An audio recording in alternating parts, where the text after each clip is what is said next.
హనుమాన్ లంకలోకి వెళ్ళిన తర్వాత ఏం జరిగిందో తెలుసా? హనుమాన్ లంకలోకి వెళ్ళినప్పుడు ఏం జరిగిందో తెలుసా? ఈ కథలో ఆయన ధైర్యం, భక్తి మనకు గొప్ప పాఠం నేర్పుతుంది.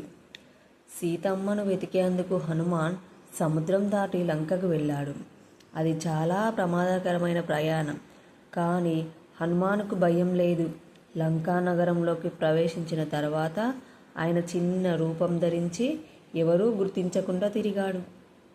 చాలా వెతికిన తర్వాత చివరకు అశోకవాటికలో సీతమ్మను చూశాడు. సీతమ్మ చాలా బాధలో ఉండింది. హనుమాన్ మెల్లగా చెట్టుపై నుంచి దిగుతూ, అమ్మా, నేను రాముడి దూతను అని అన్నాడు.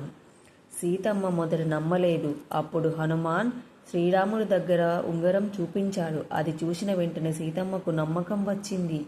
ఆమె కళ్ళలో ఆనందం, కన్నీళ్లు వచ్చాయి. హనుమాన్ ఆమెకి ఎంతో ధైర్యం చెప్పాడు. శ్రీరాముడు త్వరలో వచ్చి మిమ్మల్ని తీసుకువెళ్తాడు అని. తర్వాత హనుమాన్ లంకలో తన శక్తిని చూపించాడు.